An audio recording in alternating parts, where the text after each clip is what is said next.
छू भी नहीं पाए, वहीं जलकर खाक हो गए। कुछ देर बाद ग्रहण खत्म होने लगा और वो लोग उल्टे पांव भागने लगे। मेरी कुव्वतें फिर से पुरस्कार हो गई और मैंने एक एक को ढूंढकर तड़पा तड़पा कर मार दिया। और तब से मैं अकेली इस जंगल में जी रही हूँ अपने बाशिंदों के साथ। अब यही मेरा खानदान है। जीनत की कहानी सुनकर सुल्तान को जीनत के लिए लगाव महसूस होने लगा। सुल्तान ने कुछ दिन वहीं ठहरना मुनासिब समझा। धीरे धीरे जीनत और सुल्तान एक दूसरे को पसंद करने लगे। कुछ दिनों बाद, जीनत, क्या तुम मुझसे निकाह करोगी? मैं चाहता हूं कि तुम मेरे साथ मेरे घर चलो और वहां हम खुशी से अपना नया खानदान बनाएं। जीनत ने यह रिश्ता कबूल किया और सुल्तान के साथ यहां आ गई और यहां उन्हें एक बेटी हुई जिसका नाम उन्होंने शाजिया रखा। और अपनी मां की तरह शाजिया भी कई पुरस्कार कुव्वतों की मालकिन है, इसलिए इस कैद से आजाद होना नामुमकिन है। शाजिया का अतीत सुनकर तो मेरे रोंगटे खड़े हो गए थे। मैंने सोचा तक नहीं था कि ऐसा कुछ भी हो सकता है। मैं ऐसी पुरस्कार सांपों की शहजादी से कैसे आजाद हो सकता हूं? क्या अब ये बोतल ही मेरा घर बना रहेगा? हेलो दोस्तों, अगर आपको ये वीडियो पसंद आई हो तो इसे लाइक और शेयर करें। ऐसी ही वीडियो पिछले भाग में आपने देखा कि शाजिया मेरा अमल पूरा करने से पहले ही वहां पहुंच जाती है। उसने मुझे और हमजाद को एक बोतल में कैद कर दिया। उसके बाद और फैज को बचा लेती है। अब मैं कई दिनों से इस बोतल में कैद हूं, लेकिन मेरी हर कोशिश बेकार है। मैं इस वक्त खुद को बदनसीब महसूस कर रहा था। मुझे मेरे किए हुए हर एक बुरे काम याद आ रहे थे। मेरी आंखें नम थी और मैं हर पल खुदा को याद कर रहा था। इसी बीच मेरे बगल वाली बोतल के जिन्न ने मुझसे कहा, निराश ना होइए असलम मियां, अब जल्दी हमें इस कैद खाने से आजादी मिलने वाली है। शाजिया ने निकाह कर लिया है और वो हमल से है। क्या सच में? तो क्या अब शाजिया अपनी पूरी ताकत अपनी बेटी को दे देगी? अभी नहीं, अभी तो कम से कम 10 बरस का इंतजार है।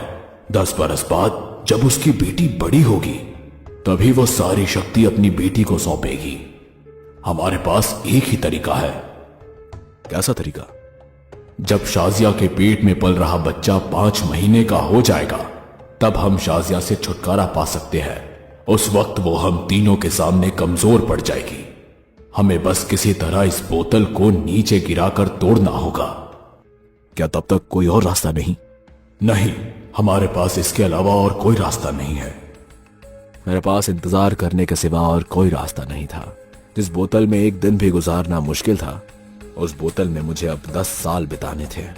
मुझे लगने लगा था कि शायद मैं अब कभी भी उस बोतल से बाहर नहीं निकल पाऊंगा।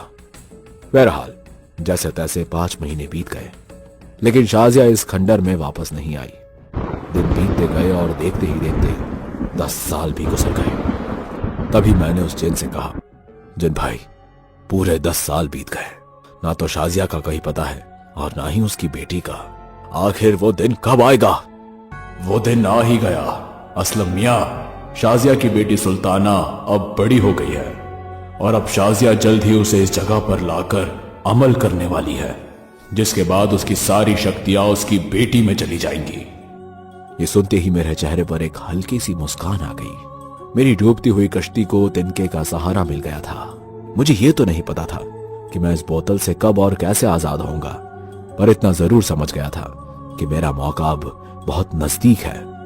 हमजाद, मेरी बात सुन पा रहे हो? जी मालिक। मौका नजदीक है, हमें कुछ ना कुछ तो करना ही होगा।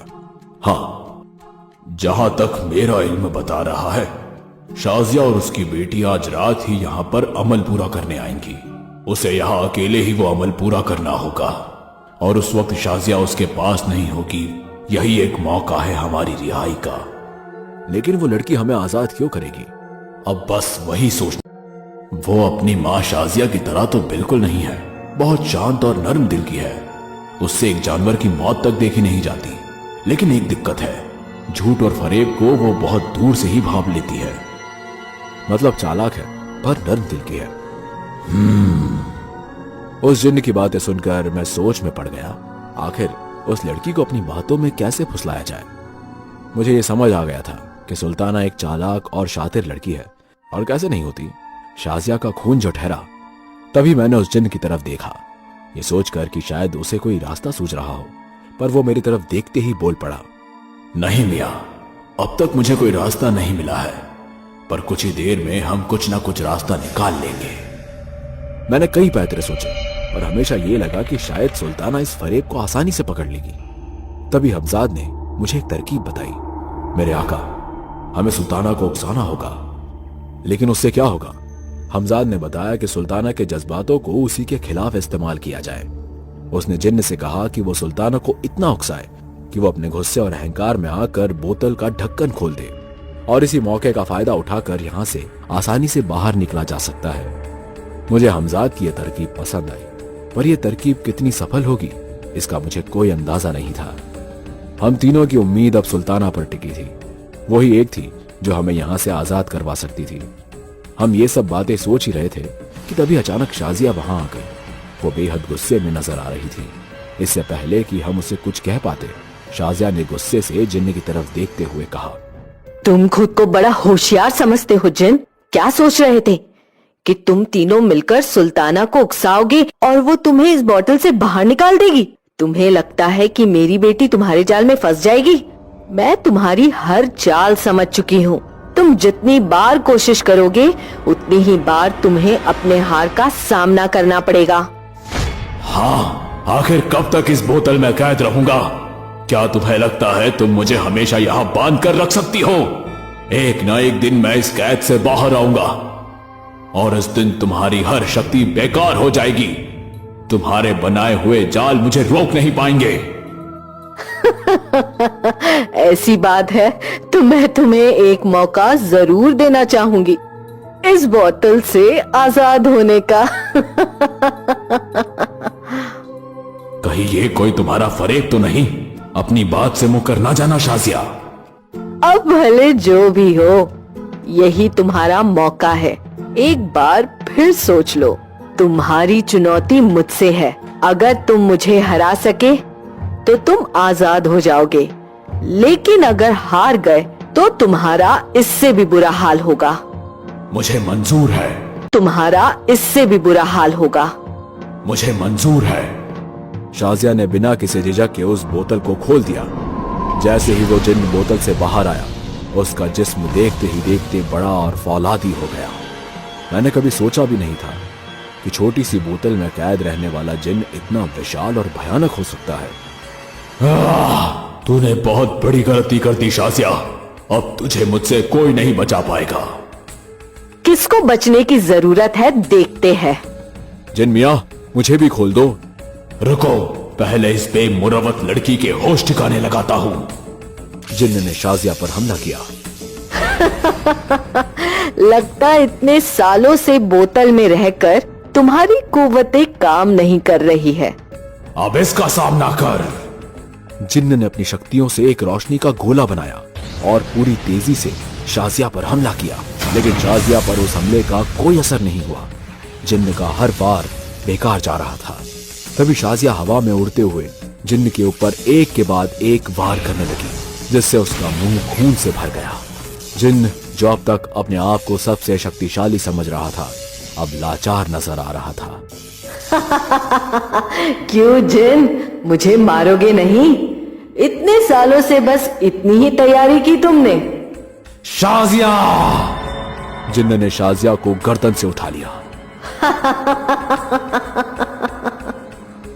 शाजिया अब भी एक तीखी मुस्कान के साथ हंस रही थी, और ये देखकर जिन्न का गुस्सा और भी बढ़ता जा रहा था। गुस्से में जिन्न ने अपने मुंह से आग उगली, लेकिन वो आग शाजिया का बाल भी बांका न कर पाई। जिन्न खुद हैरान था। तभी शाजिया ने जिन्न की उंगली पकड़कर उसे हवा में उठाकर जमीन पर जोर से पटक दिया। शाजिया की इतनी ताकत देखकर बोतलों में कैद सारी शक्तियां हैरान थी। शाजिया ने फिर एक बार उस जिन्न को पटक दिया और तेजी से टेबल पर रखी बोतलों से जा टकराया, और मेरा मुकद्दर खुल गया।